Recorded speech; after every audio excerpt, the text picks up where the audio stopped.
Monsieur le maire, avant l'approbation, concernant le dernier conseil, je voudrais faire une remarque, si c'était possible. Je vous en prie. Bien que le délai légal de 5 jours francs soit respecté sur la communication des éléments avant conseil, j'attire une nouvelle fois votre attention. Il ne permet pas un travail complet au regard de la masse documentaire partielle. C'est pourquoi, en ma qualité de conseiller municipal, je porte à la connaissance de ce conseil les faits suivants à la demande des riverains, dont le représentant est présent ce soir dans l'assistance. Le point 19 du conseil municipal du 27 juin 2022 traitait de l'aménagement de la rue Pablo Picasso avec l'approbation d'une concession à titre onéreux d'une partie de parcelles privatives communales non cadastrées. La situation résulte d'un contentieux depuis de très nombreuses années entre un propriétaire, les autres riverains et la municipalité. Cette délibération tentait à mettre fin au litige par une négociation entre le dit propriétaire et la commune. Or, les riverains n'ont pas été sollicités. Ils s'interrogent sur le fait que la mairie privilégie un intérêt au détriment d'un intérêt public, privant ainsi les riverains d'un espace vert et d'un espace de stationnement. Dans cette affaire, les riverains reprochent à la commune de ne pas être exempts de reproches au moment de la prise en charge du lotissement il y a quelques années et des multiples relances depuis cette date. Lors de l'installation et dès le départ d'une occupation illégale d'un espace vert jamais remis en cause, de l'absence de réaction de la municipalité sur les interdictions d'accès. Les riverains alertent par ailleurs sur l'aménagement et les travaux de la rue Pablo Picasso en cours et à venir, indépendants de cette affaire de cession.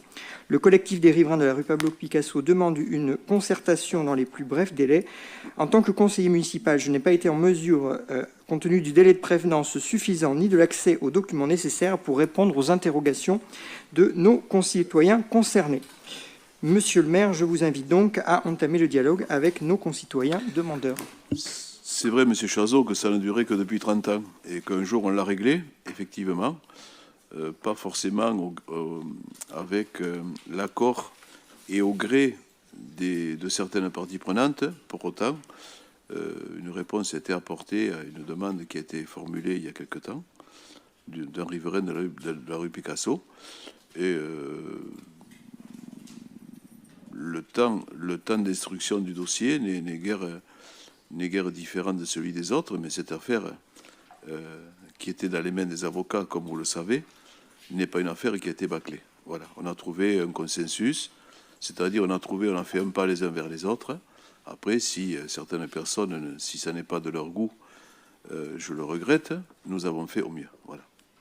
La demande portait également sur des prochains aménagements de travaux dans cette rue qui sont en cours ou à venir, d'où l'objet de la demande.